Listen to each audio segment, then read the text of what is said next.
Eu sou Marcelo Carvalho. No vídeo de hoje eu vou falar sobre análise de componentes principais. Eu já fiz um vídeo sobre a interpretação dos resultados da transformação de componentes principais. Eu já fiz um vídeo sobre exploração, né, análise exploratória dos resultados.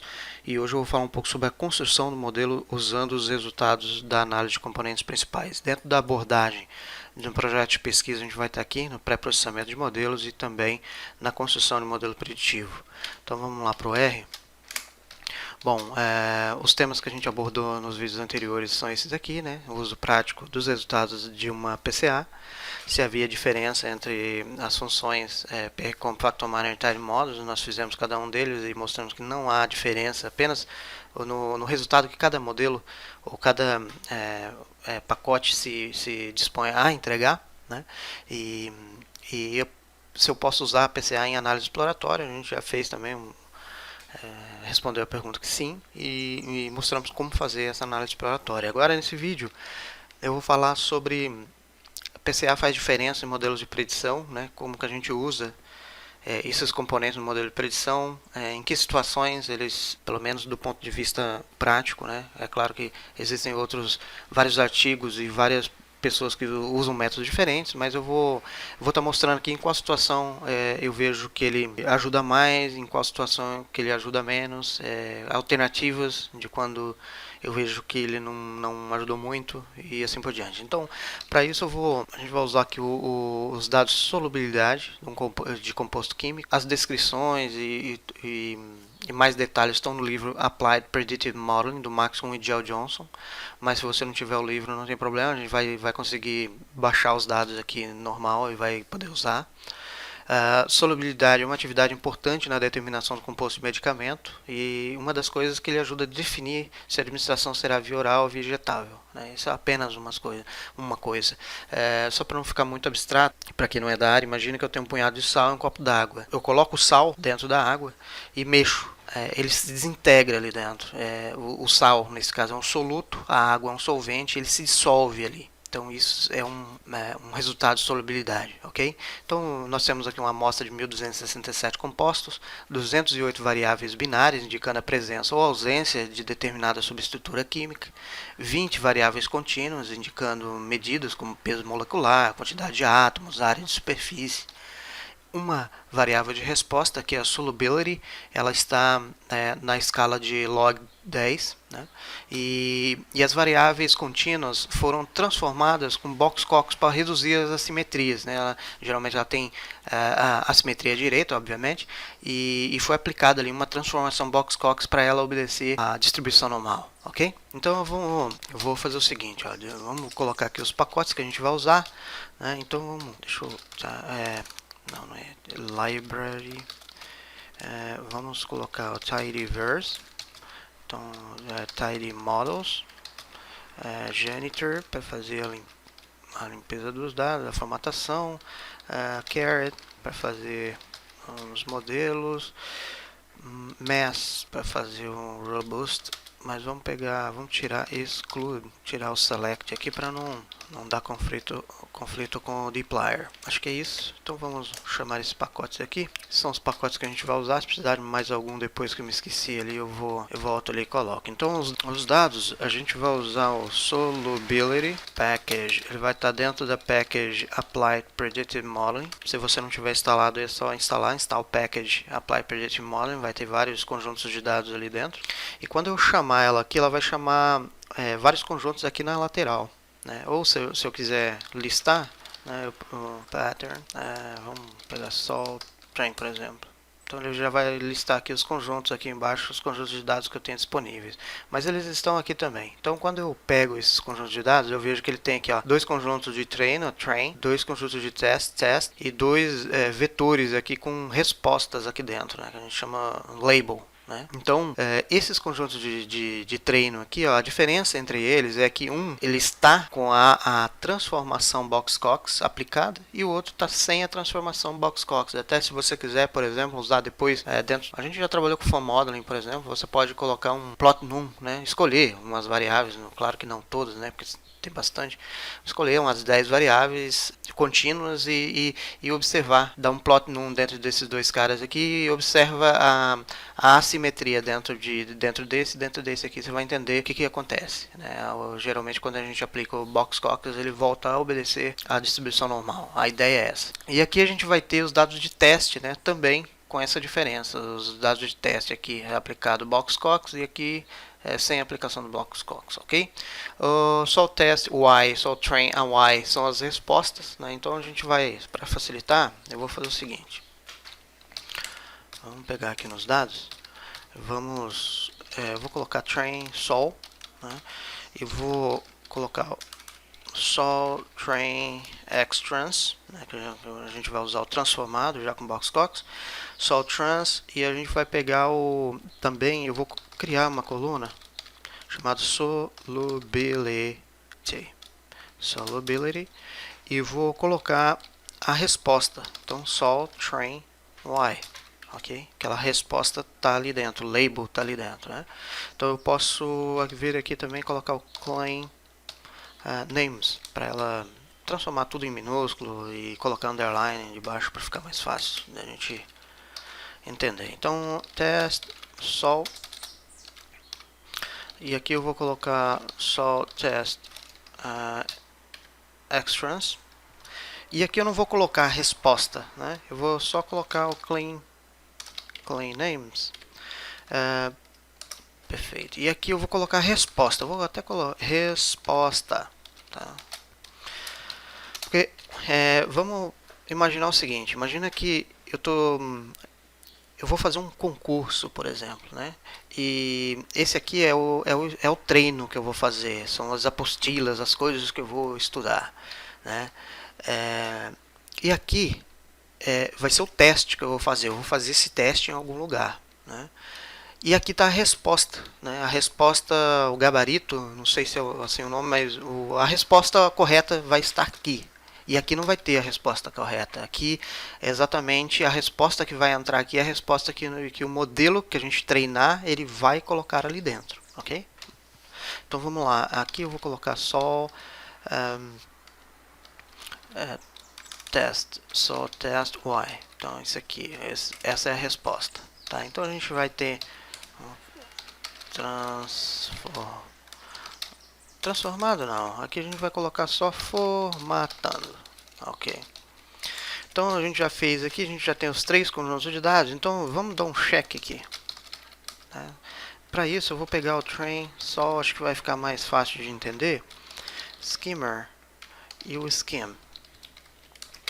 Daí ele já vai dar um overview mais detalhado aqui pra gente, né? Então vamos lá, a gente vai ter as 208 variáveis binárias, né? Que a gente vai ter com um intervalo entre 0 e 1.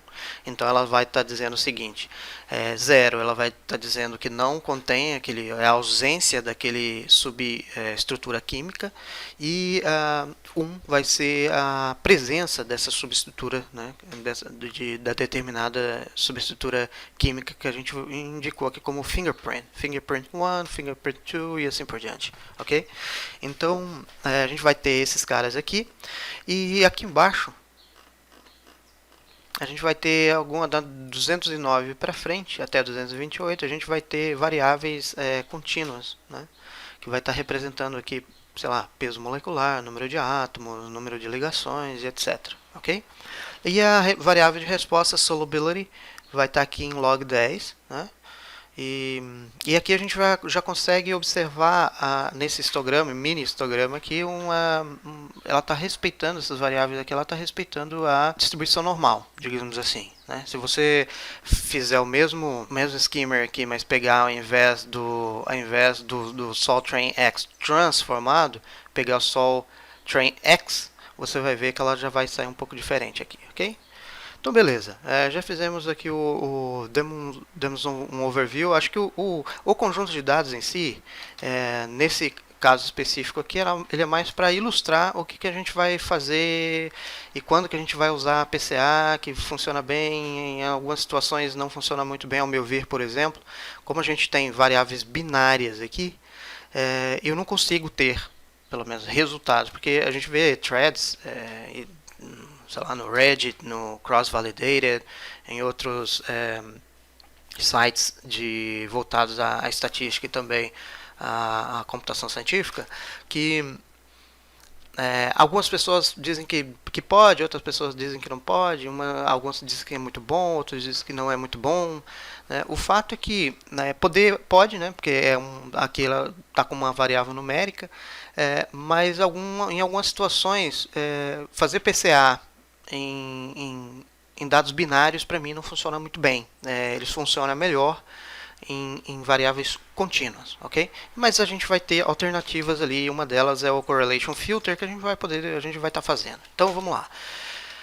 Beleza, vou mostrar aqui como a gente faz um modelo. Então, eu vou fazer um modelo base, modelo LM base. Então a gente vai pegar geralmente um modelo solubility, todas as variáveis, vamos pegar train sol. Então geralmente é um modelo de regressão simples. Então a gente vai pegar aqui, ó. Eu posso usar o summary model base, ok? Então ele já vai me dar aqui o erro padrão residual de 0,55, os graus de liberdade, aqui o R square, né? R quadrado e assim por diante. Eu consigo, sei lá, vamos colocar o plot model lm base, ele vai sair aqui os gráficos, então eu já vou poder verificar aqui a gente já vê que nas pontas ele não consegue prever muito bem, né? Aqui a gente já vai ver o resíduo aqui, mas aqui é basicamente simples, só para a gente mostrar o termo de PCA, mas é importante também mostrar o que a gente faz no modelo base, ok? Então, beleza, vai estar aqui. Para eu fazer uma predição, seria predict LM base, por exemplo. Então, predict model LM base new data vai ser o test solubility, ok? Então se eu pegar o pred LM base, ok, aqui eu não tinha feito ainda. Então vamos limpar isso aqui só para tirar, beleza. Então a gente já fez aqui. Agora eu vou fazer um compara data frame e vamos colocar aqui observado e vamos pegar aqui o resposta. Então a resposta correta vai estar ali e aqui o previsto, que é a previsão que eu acabei de fazer dentro do modelo. Então eu pego aqui, jogo isso aqui para dentro de um data frame, de um conjunto de dados e eu vou usar o caret aqui, caret default summary, ok. Então eu vou compara. Então aqui ele comparou, né? E eu dei o root mean square error de 74, não tá lá aquelas coisas, né? Mas basicamente é isso que eu faço dentro de um modelo simples, né? De uma forma bastante simples. Então eu vou replicar esse modelo, vou fazer ele usando o caret e vou fazer ele usando o caret primeiro. Então vamos fazer usando o caret. O caret é um pacote que ele contém uma interface única para a gente fazer uma quantidade, sei lá, utilizar mais de 200 tipos de modelos diferentes. Ele é o predecessor do Tidy Models, que a gente vem usando bastante. Então eu vou fazer aqui usando o caret, sei lá, uma forma mais simples, e depois a gente vai tentar fazer isso também no Tidy Models no final. A gente já vem trabalhando com Tidy Models, então todo mundo aqui já deve saber bastante como funciona, ok? Então eu vou fazer o seguinte, ó, vamos pegar aqui, model lm caret, e vou pegar o train. No caret a gente usa uma função chamada train, e eu vou usar o mesmo solubility data train sol. Só que aqui eu vou usar o method, e aqui eu vou usar o mesmo que a gente usou lá em cima, lm. Só que quando eu uso o caret e essa função train, ele já pega e já faz uma remostragem automática. Então, imagina o seguinte, que vamos voltar lá na ideia do concurso, né? Então eu estou fazendo um concurso, estou estudando para um concurso, que é o modelo, e ao invés de eu ir lá e aplicar, eu estudei, vou lá e aplico direto o teste, corro o risco de tirar uma nota baixa, né? Ao invés de fazer isso, eu faço um simuladão antes, né? É exatamente essa é a ideia da reamostragem. Então, ao invés de ir lá, porque o modelo, o conjunto de dados de teste é uma vez só que eu vou fazer. Eu fiz, errei, ferrou. Então, ao invés de eu fazer direto lá, eu faço um simuladão. E isso que é a ideia da reamostragem. Então a gente vai fazer aqui. Para fazer a reamostragem, eu vou usar uma função trcontrol, train control, e vou usar aqui o método, por padrão ele vai usar o bootstrap, mas aqui eu vou colocar um cross-validated com number de folds de 5 para não demorar muito, né? Nesse caso nosso aqui, como linear model ele não tem muitos hiperparâmetros, ele não vai demorar muito. Mas em uma situação, sei lá, se você colocar, vou explicar depois, né? Colocar random forest aqui, você vai ver que ele vai, obviamente que o modelo vai ser melhor, mas ele demora um pouquinho mais, tá?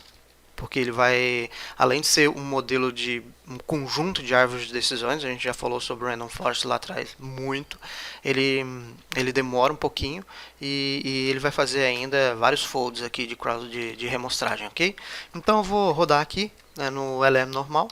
Basicamente ele vai dar a mesma resposta, summary, só que aqui eu vou fazer o seguinte, ó, ml caret final model. Então ele deu a mesma resposta lá em cima, ok? Quando eu uso o summary, mas eu vou fazer o seguinte, dentro de um pacote, dentro do Tiny Models tem um pacote chamado Broom, e dentro do Broom Package ele vai ter uma função chamada Glance, que ele dá o Glance, o que ele faz? Basicamente ele dá uma resumida, né, no resultado, ao invés de, porque aqui, ó, por exemplo, ele apareceu aqui embaixo nas respostas, a gente vai ver que ele apareceu, né, todos os valores com os termos, com as estimativas, com a importância, né, estatística, com asteriscos aqui, que aqui vai estar. Então, assim, é importante, é legal, mas não é isso que eu quero no momento, só quero um resumo. Então, eu vou colocar a model LMBase. Então, a gente já vai ver que ele já deu o resumo aqui, com R-squared, com sigma, degrees of freedom, aqui... cara, como é que eu não sei como é que chama isso aqui em português, mas aqui é a Information Criteria e aqui é o Bayesian Information Criteria, ok? Aqui é o grau de liberdade residual, o número de observações e assim por diante. Então ele dá uma série de respostas aqui, mas de forma mais resumida, digamos assim. Então a gente vai usar o Glance aqui e aqui a gente vai usar o Glance também, tá? Então Glance, Model, ELM, Caret, Final Model. Perfeito? Então a gente viu que tem os mesmos resultados, obviamente, porque a gente não mudou nada. E tá, mas daí vem a pergunta, mas por que eu usaria esse cara aqui que é mais verboso, ele mais escrita, né, ao invés de usar esse que é mais simples, né? Exatamente porque eu consigo, ele é muito flexível na hora de trocar os parâmetros, de ajustar, de fazer a manutenção, né? Então eu consigo usar o Robust Linear Model do MES aqui, lá em cima também a gente consegue, né? Eu preciso só mudar aqui para RLM, mas aqui eu vou pegar tanto o meio quanto o final, o resultado também facilita, porque os resultados dos modelos saem todos diferentes um do outro. E aqui basicamente você vai usar a mesma função para checar os resultados ali. Então eu vou colocar RLM, então Robust Linear Model, e vou tentar rodar. Eu consigo fazer fazendo alterações aqui, ó. Então eu vou usar só o Linear Model e vou usar o PCA aqui, que é uma das ideias aí da gente fazer esse vídeo. Então eu vou fazer o seguinte, eu vou usar o LM aqui e vou usar aqui, como que eu vou dizer? Isso aqui vai ser um pré-processamento aqui dentro. Então eu vou colocar uma função chamada pproc e aqui eu vou colocar o que eu quero. Então center, geralmente eu faço center, que é aquilo que a gente já vem falando há algum tempo, center scale, e aqui o PCA, ok? Beleza, se eu fizer dessa forma aqui, ele vai considerar o PCA, eu fiz a análise de componentes principais, ele vai transformar em componentes principais, mas ele não vai reduzir. Então, se por exemplo eu tinha 80 variáveis, ele vai transformar tudo isso em componentes principais, mas ele vai retornar 80 componentes principais. Então eu posso fazer o que? Dentro do train control aqui, ó, eu posso ajustar as opções, né? Eu vou colocar aqui uma lista e PCA comp componentes. Então eu vou colocar aqui 20 componentes, tá? Então eu quero, imagina que eu quero reduzir uma quantidade grande, eu quero tirar 20 componentes ali. Ou eu quero deixar só 20 componentes. OK? Então, modelo LMPCA, aqui eu venho aqui Center Scale PCA e aqui eu vou fazer o método de reamostragem, né, Cross Validation. Então eu vou rodar isso aqui.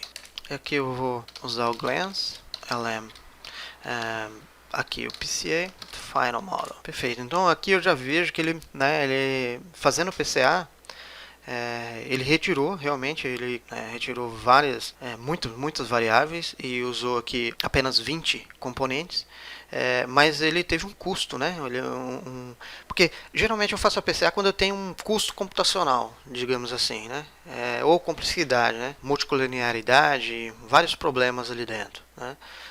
Podem ocorrer, eu vou lá e uso a PCA. Mas eu vejo que o custo aqui de desempenho, né, ele foi muito alto, né? Ele ficou muito, né, digamos que bem pior, né, do que estava. Então o que eu vou fazer? Eu posso usar outras alternativas. Nesse caso aqui, um exemplo é por quê? Porque a gente tem variáveis binárias ali, eu acho que não fica muito legal, tá? Mas eu posso fazer o seguinte, eu posso pegar esse cara aqui, ó, e vamos fazer uma mudança aqui. Então, ao invés de fazer o PCA, vamos usar outro método de redução de dimensionalidade. Qual seria esse? Correlation Filter. Tá? Então, o que é o Correlation Filter? Imagina que eu tenho muitas variáveis correlacionadas, né? E eu consigo, quando eu tenho variáveis correlacionadas e faço um modelo de regressão, eu tenho aí um problema de multicolinearidade que pode me trazer instabilidade dentro dos modelos. Então eu consigo retirar esses caras dali através do correlation. Então aqui, como eu já não estou trabalhando com componentes mais, então eu posso mudar aqui, sei lá, para threshold. Eu posso mudar o threshold para 80%, mas eu vou deixar aqui padrão, tá? Então, até porque a gente não usa o Caret aqui, a gente vai usar o Tidy Model, a gente já fez isso lá atrás, viu que é bem simples, né? Então eu tenho aqui o modelo usando o Correlation Filter. Então o pré-processamento aqui, ó, eu vou fazer via Correlation Filter e ele vai retirar. Então, vamos ver quanto que vai ser o custo, né, de desempenho. Glance, Model LM Core e Final Model. Então aqui eu já tenho, já deu uma melhorada, né, no modelo, ok? Então essas são alternativas que eu posso fazer em relação ao PCA, né? Vamos fazer o seguinte, eu vou mostrar como que a gente faz isso aqui na mão, tá? Então imagina que eu não quero nem fazer o modelo, só quero reduzir ele ali, então eu vou fazendo redução dimensão na mão. Tá, então vamos fazer o seguinte, primeiro eu vou pegar o Gin Train Sol, que é o nosso padrão lá, nossa base normal, eu vou ver as dimensões dela, tem 951 linhas e 229 variáveis, né? E aqui eu vou fazer o seguinte, ó, eu vou pegar e eu vou colocar o Train Sol Trans, esse trans aqui ou core, para dizer que a gente está fazendo o Correlation Filter aqui dentro. Então o pré-proc, eu vou fazer a mesma coisa, Train Sol. O method eu vou usar o mesmo que a gente usou lá em cima. Center Scale Core. Aqui ele já Train Sol Correlation. Eu já consigo ver, por exemplo, o método que eu usei, e aqui eu consigo ver as variáveis que ele removeu. Então tem essas variáveis aqui. E como é que eu faço para checar, né, se ele fez certo e tal, né? Então eu consigo, por exemplo, train sol, vamos dar um select em algumas variáveis. Então lembra que a da 209 até 220, vamos fazer? Vamos fazer até 220. Então 220, mais que isso eu acho que fica muito carregado, né? O que a gente vai fazer aqui é plotar um mapa de correlação. Então, core plot, eu vou colocar aqui coefficient core, vou colocar como true aqui. Não saiu legal. Então eu vou fazer o seguinte, deixa eu diminuir aqui. Eu acho que assim ficou mais legível, não vai ter o coeficiente de correlação lá dentro. Mas vamos fazer o seguinte, eu vou order hclust. Eu acho que aí já fica mais agrupado. Ok. Então, o que a gente vê aqui, vamos ver só.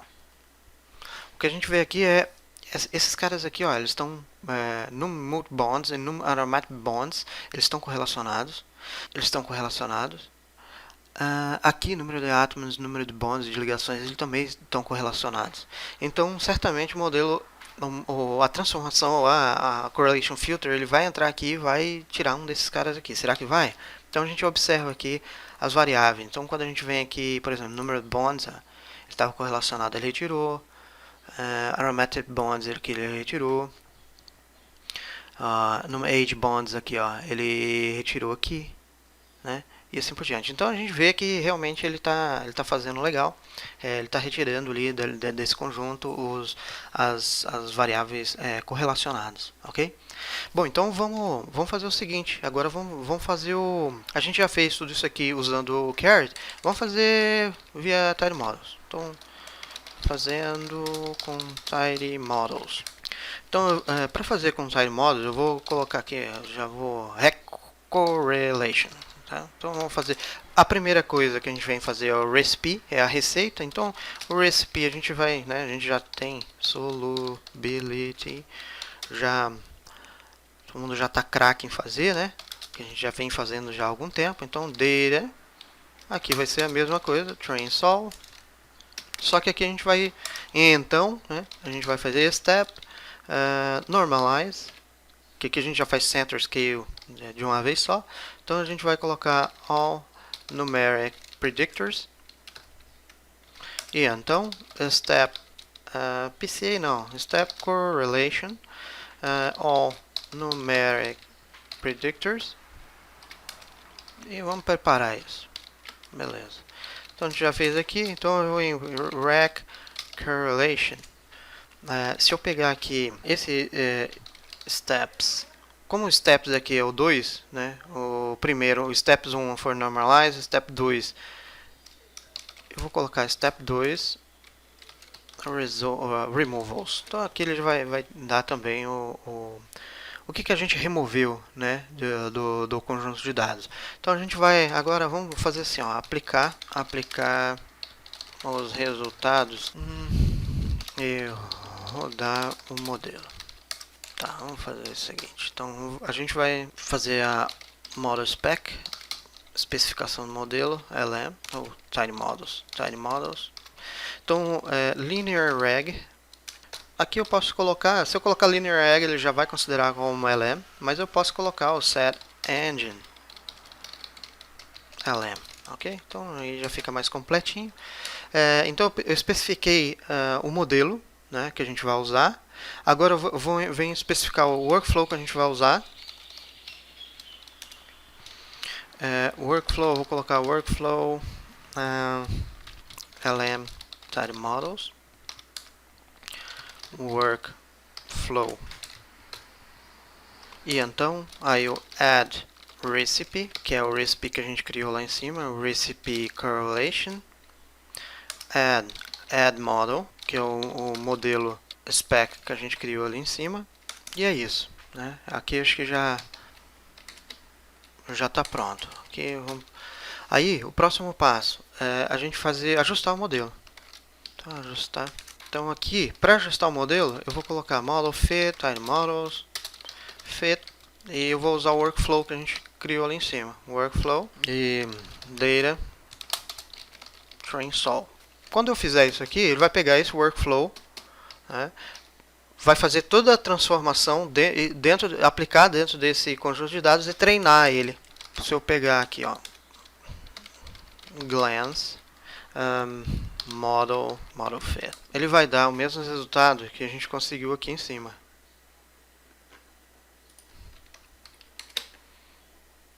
Ok?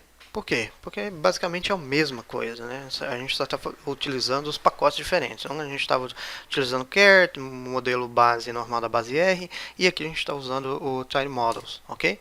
Então o que muda, né, é a forma, no Tiny Models, a flexibilidade que a gente tem para fazer uma manutenção de um modelo e também a mudança e testes em modelos diferentes, com hiperparâmetros diferentes, é colossal, é grande. Então, assim, às vezes fala, mas eu prefiro usar o Carrot porque dentro de uma função só eu coloco todos os hiperparâmetros, sim. Mas em uma manutenção isso pode ficar um pouco mais custoso, né?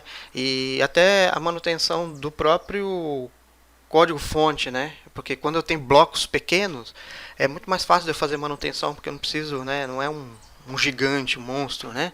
Então é muito mais simples, né? E vamos supor, agora vamos pegar, imagina que eu quero fazer uma reamostragem, que no caso aqui a gente não tem, por quê? Porque não tem hiperparâmetro, né? No sample Tiny Models, né? Que a gente usou o resample lá, então vfold, vamos usar o vfold cross validation e vamos usar como base o train solability. E vamos usar o V5, né, no number, né? Beleza.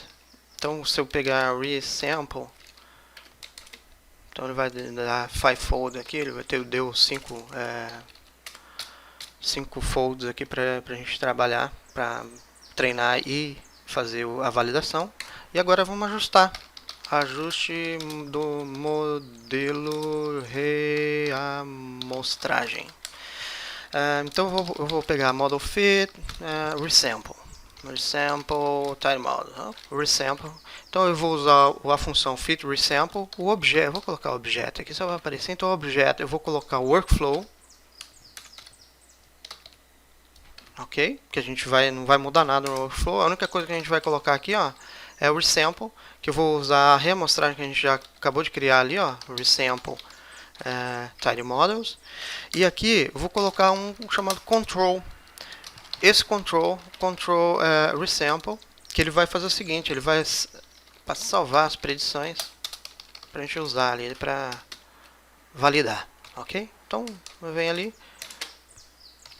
ele vai fazer isso aqui, ele vai estar pegando, fazendo o simuladão, né, que a gente chama. Como o LM ele não tem hiperparâmetros, ele não vai trazer muita coisa, né? Mas se você colocar ali, ao invés de LM, você colocar Random Forest, você vai ver que ele vai ter um hiperparâmetro no mtry, por exemplo. Você vai ver que ele vai trazer valores diferentes de root mean square error para cada mtry. Então isso é interessante até vocês fazerem aí, para ver como sai. A gente já fez aí várias vezes, né? Aqui eu vou colocar para retornar a métrica model fit resample Tiny Models. Então ele vai trazer as métricas que eu tenho aqui. Nesse caso eu nem setei nada de metric set ali, mas ele já vai trazer root mean square error r square. E aqui eu consigo, sei lá, se eu tivesse rodando um random forest e quisesse trazer o melhor, né, eu colocaria a função show best, e aqui eu colocaria model fit resample, e definiria uma métrica, né? Óbvio que eu tenho que colocar uma métrica aqui, e com base em qual métrica, né, que ele vai mostrar o melhor. Isso é importante. Então root mean square error, então ele vai trazer aqui, ok? Então acho que é isso que eu queria falar, né? Espero ter ajudado. E é isso aí, as referências que a gente tem, né, eu vou deixar aqui que as referências que eu usei nesses vídeos que eu fiz, que ao meu ver, né, não tem nem o que falar, para mim são muito bons. É o François Rousson, né, com PCA, MCA, o Factominer, eu acho um pacote excelente para fazer exploratória, né, o conteúdo dele é bem legal também no site, os livros. Max Kuhn e Gel Johnson, tanto o livro, cara, vai ter vários, Feature Engineering, vai ter o Predictive Modeling, Applied Predictive Modeling, vai ter o Tiny Model with R, junto com a Julia Silg, que inclusive essa semana, ou acho que esse mês, eles colocaram um módulo de PCA lá dentro, usando usando sementes, né, na agricultura, que eu até coloquei aqui embaixo. Vai ter, para quem é da área de alimentos também, tem um conjunto de dados Decatur, Infratech, né, Food and Feed Analyzer. A Alison Horse aqui com PCA fazendo uma arte para publicação, eu acho bem legal. A Bucadel Caçambaram tem outro também que eu referencio bastante porque o material dele é muito bom, né? O FactoS, os pacotes bem legais. E para quem quer entender o fenômeno de transformação linear, tem um vídeo chamado Real Life Example, Eigenvalues e Eigenvectors. O nome do canal é Solid Mechanics Classroom. Então acho que é isso que eu queria mostrar para vocês.